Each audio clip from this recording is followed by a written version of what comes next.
जय जगन्नाथ सांग मैंने शुभ सकाल आपण मैंने सब केमती अच्छा प्रभु जगन्नाथ करंतु आपण मैंने समस्ते भले था। तो सांग मैंने आपण मैंने तो जानी थे बर्तमान जो एफएम कॉलेज फकीरमोहन सेनापति डिग्री कॉलेज जहाँकि आम बालेश्वर अवस्थित सेठी जो आम भौणी जनक जो निजे निजे माने निज देहर निया लगे सुइसाइड कर तो आपण मैंने अल्प बहुत जानी थे। तो यहाँ भी सोशल मीडिया बहुत जोर भाइराल भी होची माने सांग मैंने से भौणी जनक +2 पास करके फकीरमोहन गोटे भल कॉलेजटा जो बालेश्वर अच्छी से पाठ पढ़ाई आसते +2 रखते 588 मार्क सी जड़े बेस्ट स्टूडेंट थे +2 कले +2 समय सहित +3 भी सी भल पाठ पढ़ुले सी जड़े बेस्ट स्टूडेंट कहले चले कॉलेज रे टॉपर सांग मैंने आप शुणिले मुंडे हाथ देवे माने एभली किसी खबर माने आज भोर भोर अपडेट होती आप जाने आप मुंडे हाथ देवे तांको जे गुरु थिले समीर दास तांको जे समीर सार जो गुरु थिले माने सी कौन एमती काम करचंती कि तांकू माने क्लास भीतर को पूरे दे नांती समस्त पिला को इंटरनल करैचंती तांकू +3 इंटरनल एग्जाम को अलाउ कर नांती माने झीटर भूल कौन गोटे गुरु सब पिला को निज झील भली देखा कथा निजर भी पुओ थी झील थी किंतु एते कौन दुश्मनी कौन पाई गोटे छात्री उपरे गोटे गरीब घर निरीह झील उपर एत अत्याचार अन्याय कौन सी झील बापा को भी कॉल करी रेकर्ड भी भाइराल होची आप चाहिए भी शुणिपारे सी कहूँ कि मत सार समीर सार जी अच्छा मत क्लास तो पूरे दूना मोर किसी भूल ना मुझे ना कि ना कि भूल करना मत क्लास रूम पूरे दौरान ना मत एग्जाम दवाई अलाउ कर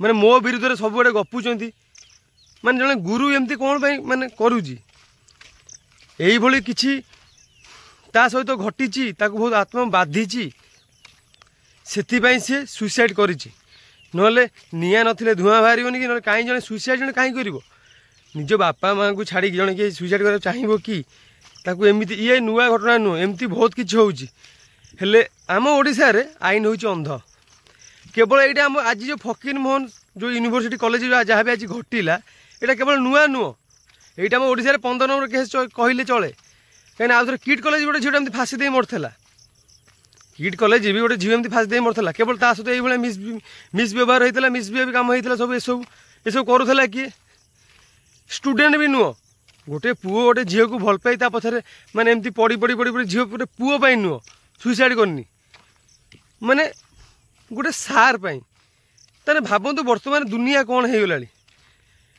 माने गोटे झीलटी बर्तमान रास्तार जीवा डर कहीं जब गुरु जदि एमती माने ये माने हिंस्र पाल्टी जीवे ताले पिला माने कौन करेंगे छात्री माने करेंगे कौन बापा माँ केते निर्भर झीलटी को पाठ पढ़ा आशारे से चाकरी कर छाड़ुं बाहर को सी हस्टेल पाठ पढ़ुची जदि ये वृद्ध बयस जब बाल्य बुढ़ा मास्टरटे करने चेष्टा कर कौन कर कहतु आप निजे विचार करूँ यहाँ ठीक कथा कि मोहन माझी आसिले 20 लाख देदेले सी पलैले अरे टंकाटा आगे मैटर नुह आम जानचु झील फेरबनी किंतु ठीक न्याय दिंतु ना टंका कौन हम टंका हम कौन टंका देले कौन से झील फेरी पाइबे कि ना आपण मन बुझाइबे 1 लाख टका दे जीवे किंतु आपण न्याय जोटा न्याय सहीटा आज्ञा बाहर करूँ जहाँकि लोक मैंने चाहूँगी फैमिली मेंबर्स भी चाहूँगी टंका बड़ जिनस नुह आज आज जो सौम्याश्री बोली झील जो आज तास घटिला आगुरी भी आहरी केते निरीह झील सहित एमती घटी आगू आहरी घटे बोली किसी मान ना आपड़ जब ठीक न्याय देवे ये सब फुल कम करने पूर्व जी भी कर सहित भाव आप टंका दे गले हेनी आप ठीक न्याय जोटे झील जहाँ न्याय पाइबा प्राप्त आम जानचु जिते कांदिले जहाँ कले भी झील के फेरबनी आप देखिपे से झील जुई जलुची बापा माँ समस्ते छाड़ी पलैले सेठू जो पुलिस माने भी से भाई मैंने सब थे जुई जलिया पूर्व से सब सब सब पलैले केवल बापा माँ से जुई पारे बाउनी बाउनी कांदुंट बापा माँ को टंका देले आज्ञा हेनी 20 लाख आपड़ देदेले हेनी पैसा बड़ कथा नुह आपड़ तो से निज जगह को आसतु झील को न्याय दिंतु आज्ञा केवल से बापा माँ चाहूना आम ओडावासी भी चाहूँ झील न्याय पाइबा निहाती आवश्यक आज सह घटिला କାଲି ହୁଏତ ଆମ ଭଉଣୀ ସହ ଘଟିପାରେ, ତାପରେ ଆପଣଙ୍କ ଝିଅ ସହ ବି ଘଟିପାରେ। ଠିକ୍ ନ୍ୟାୟ ଦିଅନ୍ତୁ। ଯିଏ ସବୁ ଏଇଭଳିଆ ହିଂସ୍ର କାମ କରୁଛନ୍ତି ତାଙ୍କୁ ଠିକ୍ ଶାସ୍ତି ଦିଅନ୍ତୁ ବା ଦଣ୍ଡ ଦିଅନ୍ତୁ। ସେମାନେ ଏସବୁ ଫାଲତୁ କାମ କରିବା ପୂର୍ବରୁ 100 ଥର ଭାବିବେ। এটা ଆମ ଓଡ଼ିଶାରେ ନୂଆ ଜିନିଷ ମୁଁ ଦେଖୁଛି। ଓଡ଼ିଶାରେ ଯଦି ଏଇଟା ୟୁପିରେ ହେଇଥାନ୍ତା କି ଆମର ଯେଉଁ ଅଛନ୍ତି ଚିଫ୍ ମିନିଷ୍ଟର ଯୋଗୀ ଆଦିତ୍ୟନାଥ, ସେଠି ହେଇଥିଲେ ଡାଇରେକ୍ଟ ଫାଶୀ ଦେଇ ଦେଇଥାନ୍ତେ। ଯେତିକି ପ୍ରୁଫ୍ ବି ମିଳିଲାଣି ଆପଣଙ୍କୁ, ସେଠି ହେଇଥିଲେ ନା ତାଙ୍କୁ ଚିଫ୍ ମିନିଷ୍ଟର ଫାଶୀ ଦେଇ ଦେଇଥାନ୍ତେ। ଏଇଟା ହେଉଛି ଦେଖ, ଗୋଟେ ଲୋକ ପାଇଁ ଗୋଟେ ଜୀବନ ପଳାଇ ଯାଉଛି। କି ଦୁଃଖର ବିଷୟ ଆପଣ କୁହନ୍ତୁ। ସେ ଝିଅଟାର ଭୁଲ କ'ଣ ଥିଲା? ସେ ଝିଅଟାର କିଛି ଭୁଲ ନାହିଁ। ଭୁଲ କ'ଣ ଥିଲା? ଗୋଟେ ଭଲ ଷ୍ଟୁଡେଣ୍ଟ ଥିଲା। ତା ପାଇଁ ବାଲେଶ୍ୱରବାସୀ କାନ୍ଦୁଛନ୍ତି। ଯଦି ଝିଅ ଖରାପ ହେଇଥାନ୍ତା ବାଲେଶ୍ୱରରେ ସେ କହିଥାନ୍ତେ ହଁ ସେ ଝିଅ ମଲା କେତେ ମରୁଛନ୍ତି କ'ଣ ହେଲା ନା, ତା ପାଇଁ କାନ୍ଦୁଛନ୍ତି। ସେ ଗାଁରେ ବି କାହାକୁ ତୁ ବୋଲି କହେ ନା। ଗୋଟେ ନିରୀହ ଝିଅର ଜୀବନ ପଳେଇଲା। ସେ ନିଜେ ପୁରା ଏତେ ହାରାସମେଣ୍ଟ ହେଇଗଲା କି ମାନେ ନିଜେ ଦେହକୁ ଜାଳି ଦେଲା। ତାକୁ ସେତିକି ବାଧିଛି ବୋଲି ସେ ଗୋଟେ ସୁଇସାଇଡ୍ କରିବା ପାଇଁ ବାଧ୍ୟ ହେଲା। ନହେଲେ ସେମିତିଆ ପିଲା କେବେ ସୁଇସାଇଡ୍ କରିବନି। ଯାହା ଘରେ ଯିଏ କହୁଛନ୍ତି, ତା ମା ବାପା କହୁଛନ୍ତି, ସେ ଡିଆଁ ଆସିଲେ କାଠି ଡରୁଥିଲା। ସେ କେବେ ହେଲେ ତା ହାତରେ ଟିକେ ଚିଙ୍କା ଲାଗିଲେ ଡରୁଥିଲା। ରୋଷେଇ କରିବା ସମୟରେ ସେ ଏଇଟା ଗୋଟେ ନିଷ୍ପତ୍ତି ନେଇନଥାନ୍ତା। ତା ସହ ସେମିତି କିଛି ହେଇଛି। ସେ ବାପାଙ୍କୁ ବି କଲ୍ କରି ମଧ୍ୟ କହିଛି। ବାପା ବି କହିଛନ୍ତି ବ୍ୟସ୍ତ ନାହିଁ, ଯଦି କହୁ ଚାଲ ଯିବେ ଏମିତି କରୁଛନ୍ତି ଥାନାକୁ ଯିବା। ତାପରେ ବି ସେ ଝିଅଟି କହିଛି ନାଇଁ ବାପା, ଆଉ ମୁଁ ଆଉ ଦେଖେ କାହିଁ ଗୁରୁଙ୍କୁ ଗୋଟେ ଜଣେ ବଦନାମ କରିବା, ଆଉ ମୁଁ ଦେଖୁଛି କ'ଣ ଯଦି ଆଉ ଏମିତି କରିବେ ତାପରେ ଥାନାକୁ ଯିବେ, ନହେଲେ ଆପଣ ଆସନ୍ତୁ। କଥା ହେବାର କିଛି ମୁହୂର୍ତ୍ତ ହେଇଛି ନାହିଁ, ଝିଅଟି ସୁଇସାଇଡ୍ କରିଛି। ମାନେ ଯଦି ଏମିତି ହେବ ଆପଣମାନେ କ'ଣ କରିବେ? ଯଦି ଏଇଭଳିଆ ପରିସ୍ଥିତି ହେବ, ପିଲାମାନେ ତ ମାନେ ଘରୁ ବାହାରିବାକୁ ଡରିବେ, ପାଠ ଆଜ୍ଞା କ'ଣ ପଢ଼ିବେ? ଯଦି ନିଜ କଲେଜରେ ନିଜ ଗୁରୁ ଯଦି ହେଇପାରୁଛି ଶତ୍ରୁ, ସେଠି ଆଜ୍ଞା କ'ଣ କରାଯିବ? ଆପଣମାନେ ନିଜେ ବିଚାର କରନ୍ତୁ। ଓଡ଼ିଶାବାସୀ ସମସ୍ତେ ଦୁଃଖିତ ଅଛନ୍ତି। କେବଳ ସୌମ୍ୟାଶ୍ରୀ ବୋଲି ଝିଅଟିକୁ ହରେଇକି ତାଙ୍କ ଚିତା ତା ଝିଅଟିର ଖବର ଶୁଣିଲା ବେଳୁ କାହା ଆଖିରେ ଲୁହ ରହୁନି। ଓଡ଼ିଶାବାସୀଙ୍କ ସମସ୍ତଙ୍କ ଆଖିରେ ଲୁହ। ଗୋଟେ ନିରୀହ ଗରିବର ଝିଅ ଯିଏକି ଭଲ ପଢ଼ୁଥିଲା, ଆମ ଓଡ଼ିଶାର ନାଁ ମଧ୍ୟ ବି ରଖିଛି, କେତେ ଆଡ଼େ ବି ସେ ଟ୍ରଫି ମଧ୍ୟ ପାଇଛି। ସେ ବେଷ୍ଟ ଦେଇକି ସେ ଜଣେ ଭଲ ଷ୍ଟୁଡେଣ୍ଟ ହେଲେ ତା ସହ ଏଇଭଳିଆ ଅନ୍ୟାୟ ଯେଉଁ ହେଲା, ତାକୁ ଉଚିତ ନ୍ୟାୟ ଦରକାର। ଏଇଟା କେବଳ ତା ପରିବାର ଲୋକ କହୁନାହାନ୍ତି, ଏଇଟା ସାରା ଓଡ଼ିଶାବାସୀ ମଧ୍ୟ ଚାହୁଁଛନ୍ତି। ସୌମ୍ୟାଶ୍ରୀ କି ନ୍ୟାୟ ଦରକାର, ନ୍ୟାୟ। ସିଏ ବି ଆମରି ଭଳିଆ ସାନ ଭଉଣୀ ଭଳିଆ ହେବ କି ବଡ଼ ଭଉଣୀ ଭଳିଆ ହେବ। ସିଏ ବି ପାଠ ପଢ଼ୁଥିଲା, ସିଏ ବି ଆମ ଭଳି ଗୋଟେ ଷ୍ଟୁଡେଣ୍ଟ।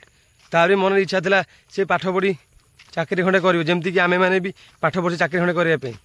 ଆମର ଯେମିତି ଇଚ୍ଛା ଅଛି ଆମ ବାପା ମାଆଙ୍କ ସ୍ୱପ୍ନ ପୂରଣ କରିବା ପାଇଁ, ତାର ବି ସେମିତି ଇଚ୍ଛା ଥିଲା ବାପା ମାଆଙ୍କ ସ୍ୱପ୍ନ ପୂରଣ ପାଇଁ। କିନ୍ତୁ 20 ଲକ୍ଷ ଟଙ୍କାଟା ଯେ ଆମ ମୋହନ ମାଝୀ ସରକାର ଦେଇଗଲେ, ସେଟା ଆଜ୍ଞା ବଡ଼ ଜିନିଷ ନୁହଁ। ଆପଣ ଦେଲେ, ଆପଣ କର୍ତ୍ତବ୍ୟ କଲେ, କିନ୍ତୁ ଆପଣଙ୍କ କର୍ତ୍ତବ୍ୟ ଟଙ୍କା ଯେମିତି ଦେଲେ, ଆପଣଙ୍କ କର୍ତ୍ତବ୍ୟ ହେଲା ନ୍ୟାୟ ସେମିତି କରିବେ। ମୋ କହିବା କଥା ଯେ ଆପଣ ଠିକ୍ସେ ନ୍ୟାୟ କରନ୍ତୁ, ଠିକ୍ସେ ତାକୁ ତନାଘନା କରନ୍ତୁ। ଯିଏ ସୌମ୍ୟାଶ୍ରୀ ମରିବା ପଛରେ ଯାହାର ସବୁ ହାତ ଅଛି, ଯେଉଁମାନେ ସବୁ ତାକୁ ହାରାସମେଣ୍ଟ ଦାୟୀ କରିଛନ୍ତି, ଯିଏ ହେଉନା କାହିଁକି, ତାକୁ ଆପଣ ଉଚିତ ଶାସ୍ତି ଦେବେ। ଲୋକ କେବଳ ତା ଫ୍ୟାମିଲି ମେମ୍ବର ଚାହୁଁନାହାନ୍ତି, ଏଇଟା ଓଡ଼ିଶାବାସୀ ଚାହୁଁଛନ୍ତି।